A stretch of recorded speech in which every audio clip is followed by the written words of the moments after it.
Hey there, and welcome to Mama Drama and Trauma. This is Truth Talk Thursday, and I'm your host, Jenny Kimmel.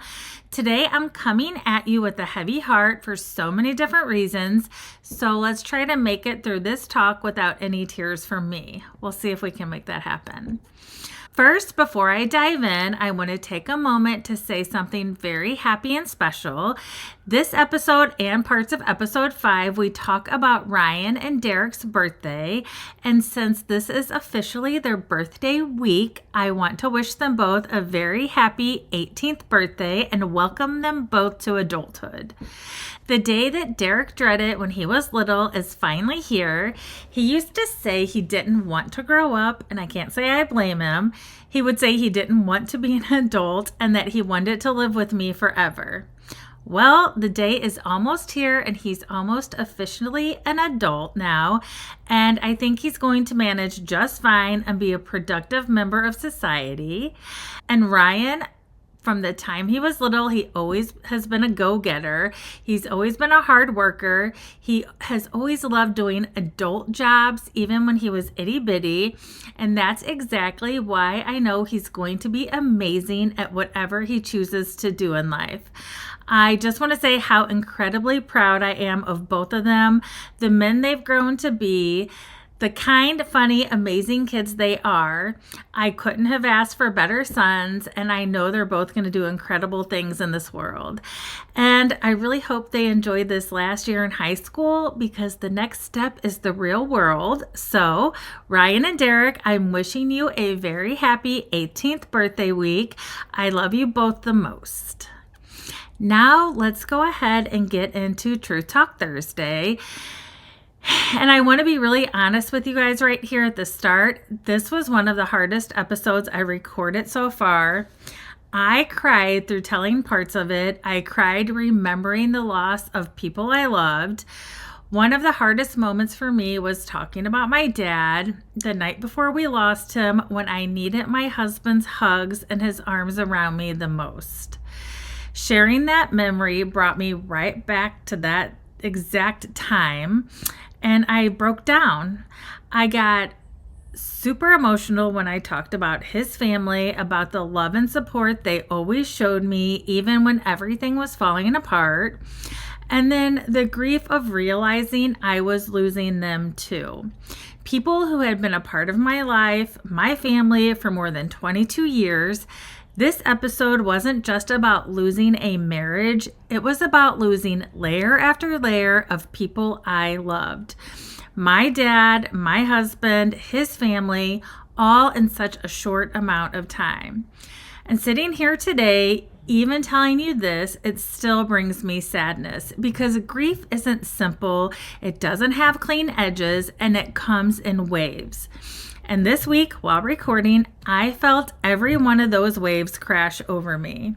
So if you've ever felt that too, if you've ever lost not just one person, but the entire pieces of all of your world, I want you to know you're not alone. My dad was the rock and my mom was the glue. Together, they built the kind of family and the kind of love that I always looked up to. My dad was an amazing man who loved his family more than anything, but he didn't have the easiest childhood. His mom, my grandma, worked so hard sometimes, holding multiple jobs just to make ends meet. She did everything she could for her kids, and I think she was a pretty amazing mom, especially given her circumstances. My dad didn't really ever have a steady male role model in his life. His dad wasn't present. He never had that example of what it meant to be a good husband or a good dad. And that's why it still amazes me how my dad turned out to be the man he was. He was honest, steady, loving, hardworking. He became everything he never got to see growing up. Sometimes I think my mom helped bring that out in him, helped him become the kind of man he wanted to be, but really he chose it. He chose to be that rock for all of us, even without anyone showing him how. Growing up, my dad was more of a provider than a talker. He was a girl dad, and back then in the 70s and 80s, that meant a lot of stuff was left up to my mom. He wasn't one to throw around I love yous very much, and honestly, I don't remember hearing those words from him until much later in life. But I never ever for 1 second doubted that my dad loved me. His love was in the way he worked his ass off to provide for us, the way he showed up, the way he would have given anything for me, my sister, and my mom. When he became a grandpa, though, the softer side of him came out. He was blessed with all grandsons, my boys, and my nephew. And gosh, he adored every single one of them. When the twins were little, he gave them nicknames. He called Ryan Hoss because he was bigger and Derek Little Joe because he was smaller. Straight from one of his favorite shows, Bonanza. And you know, Carson reminds me a lot of my dad in so many ways. I see so much of my dad in him, and that makes me smile. My dad even had little goodbye handshakes with each of them, something special that was just theirs, and he loved all of those boys more than life itself. They were his heart and soul. My nephew was the first grandchild, and he was the only grandchild for the first 10 years, so their bond was especially close too. But when my boys came along, he was there. He and my mom would come and watch the boys for hours. My dad cut our huge 4-acre yard every week. He never asked for anything. He just did it because he loved us and because of who he was. That was my dad. Honest, hardworking, and steady. Someone I never wanted to disappoint. The rock of our family, and my mom was the glue that held us all together. Together, they made it through 50 years of marriage, not perfect, but pretty damn close. They supported each other through everything. If one struggled, the other carried the load until they could breathe again. That's the kind of love I grew up watching.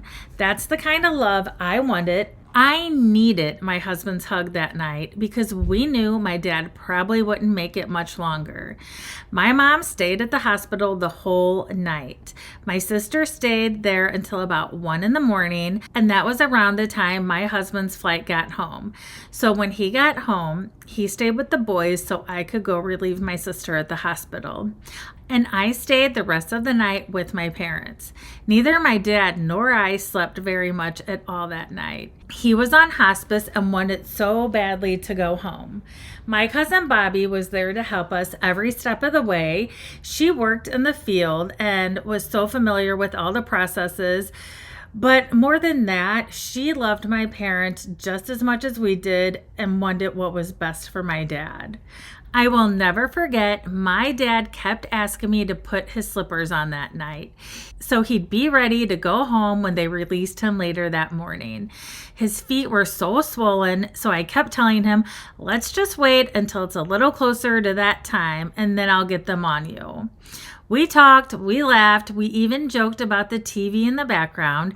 Jerry Springer was on, and that definitely was not his kind of show.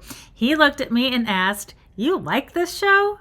We talked about the boys. We talked about my husband coming home. It was a really hard night because we all knew what was coming. A huge loss that would uproot our entire world. And there was nothing any of us could do to stop it. My dad passed away that next morning around 11 in the morning. I knew this was going to be hard, but not this hard. He left this world in a hospital room surrounded by the people he loved the most and the people who loved him the most. All 4 of his grandkids sitting around his bed. A sacred, heartbreaking moment I'll never forget. So when my marriage betrayal happened just 8 months later, the ache of not having my dad there hit me so hard.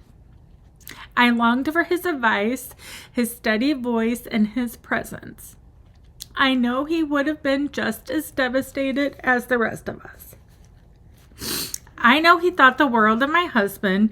He never would have imagined him doing this to me or especially to his grandsons. He would have been so disappointed, and I know exactly what he would have told me in those moments. The same thing he said when he was battling cancer. You can't change the cards you were dealt, just the way you play the hand. I missed him so much. I just wanted to hear him say, "You're going to be okay, Jenny." That's what I mean when I talk about compound loss. Losing my dad, losing my husband, and then slowly, painfully losing his family too. People who had been my family for 22 years. Sister-in-laws, brother-in-laws, nephews, a mother-in-law who cared deeply about me. People who were part of every holiday, every birthday, and every tradition. It was like one by one, the branches of family that I'd clung to were just cut away. And that made the holidays hard, especially Christmas. Before, we had had so many celebrations, one with his mom's family, then his dad's family, then my family, and then Carson's birthday always fell in there too. It was a full season, one celebration after another. It felt busy, but it also felt full. Full of people, full of love, and full of family. And now it's so different. Now there's just one family celebration and Carson's birthday. That's it. The calendar that used to feel so overwhelming in the best way suddenly feels empty. And with my boys getting older and they're gone more with their friends or they're splitting time between homes now, it's just me trying to figure out what to do with myself. Celebrations that used to be loud and layered now feel smaller, quieter, and lonelier. That's the part people don't always talk about, that grief steals your traditions too. It makes the world smaller in ways you never expected. And all of that was happening while I was trying to parent through it, trying to raise 3 boys while I was shattered inside. And I'll be honest, they carried weight they should have never had to carry. There were days they had to be strong because I couldn't. And as a mom, that guilt is so heavy. I know they saw me cry. I know they felt my pain. And sometimes they were the ones holding me up when it should have been the other way around. There was also our anniversary weekend. My sister-in-laws, the wives of my husband's brothers, took me out to dinner so I wouldn't be alone. And then my good friends Michelle and Darren took me out the next night to hear live music just to give me a little bit of an escape. But even surrounded by all those people, I still felt alone. When you're standing in a crowd of couples, watching them laugh and hold hands, and you're the only one alone, it's a crushing feeling, especially when you're used to being a couple. I remember coming home that night and the crash that followed. The loneliness was just swallowing me whole. I wanted someone with me there too. I missed having my person with me there too. When did I become the third wheel? That's how I felt. I never wanted this. Coming home alone to no one. It's just hard to make it make sense. That's what loss does. It stacks, it compounds, it builds layer upon layer until you feel like you're suffocating underneath it. But even in the middle of all that grief, I carried forward with what my dad taught me, to stand up for what I believe in, to be true to who I am, and to never give a shit about anyone else's opinion. To stand firm in who I am and where I come from, and to be proud of it. That's his legacy in me. And as I sit with all of this grief and my own losses, I can't help but notice the pain in the world around us too. We've seen lives taken because of differences in beliefs, and my heart just breaks for the children that are left behind. Kids who will never truly get to know their parents because someone took that option away from them. And it's not just that. We've seen yet another school shooting. We've seen a young girl killed on a train randomly and senselessly. Families left shattered, lives changed forever. It's a reminder that grief is everywhere, that loss touches every single one of us, sometimes in ways we expect and sometimes in ways we never see coming. It breaks me because it reminds me that loss doesn't just happen in our private lives, it's all around us. Families are hurting everywhere. And since today is September 11th, I can't help but also think of all the lives that were lost on that day, September 11th, 2001. So many families changed forever. So many loved ones gone in an instant.